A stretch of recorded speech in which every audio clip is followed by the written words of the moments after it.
يا اخي احلى حاجه والله العظيم في ماتش الاهلي وبيراميدز ده ان اللي خلصه لنا قفشه اللي جاي من بيراميدز، اللي جاي من بيراميدز ابنهم الحقيقي. وبعدين الواد ده فعلا، الواد ده وحياة ربنا زي فيفا كده، الواد ده في الحته دي في الملعب في استاد القاهره في نفس الدقيقه حاجه و80. مش معقوله الواد ما شاء الله، هي الحته دي بتاعته. القضيه في الزمالك والقضيه زيها بالملي في نفس الزاويه في بيراميدز، وحارس المرمى برضو بتاع الزمالك الشنو.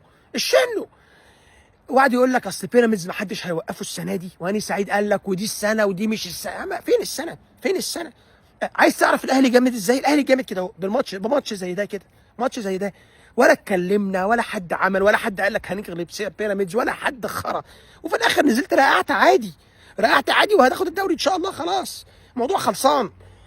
واحد يقول لك بقى اصل البينالتي بتاع الاهلي اصله مشكوك فيه. اقول لك حاجه، شاكك في ده بتاعه امام عاشور اللي قبلها ما فيهاش اي شك في الحياه، الواد في ركبته موقعه على الارض ولا رجع فار.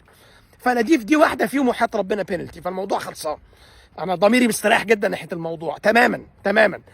وبعدين هنتكلم على الضمير.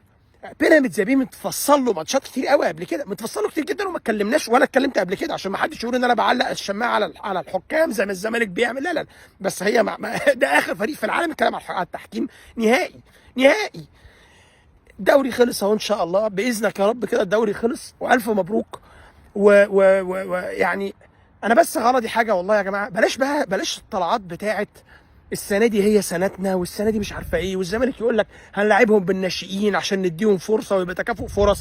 احنا احد اسباب ان احنا فزنا السنه دي غباء اداره الزمالك المحكم، انه اداك 3 نقط في ماتش ديربي وريحك اسبوع، وحياه ربنا ده من الاسباب الرئيسيه ان لعيبتنا عندها نفس النهارده. اول اسبوع ناخده راحه من اول السيزون. ده حسين لبيب لازم يجي معانا في رفعه الدوري السنه دي، وحياه رب لازم ياخد ميداليه معانا ان شاء الله لما ناخد، لان القرار الصائب الفشيخ ده دي دخل جبار في اللي احنا فيه.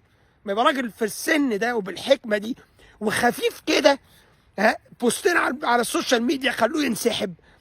لو السنه الجايه برضو يا ريت حسب تلاحم السيزون نشوف برضو الاستاذ حسين كده، نعمل له حملتين كده على السوشيال ميديا نسخنه، ينسحب دور اول او تاني، هنشوف انهي واحد فيهم. فعايزين نرتب كده يا جماعه من دلوقتي، ده دورنا احنا كجماهير، نتقمص دور ان احنا جماهير الزمالك السنه الجايه، ونشوف احنا محتاجين ماتش انسحاب امتى، ونقول له لازم تنسحب عشان تبقى راجل مش عارف ايه يا عم لبيب، هيخرج. شكرا لبيب بيه، شكرا.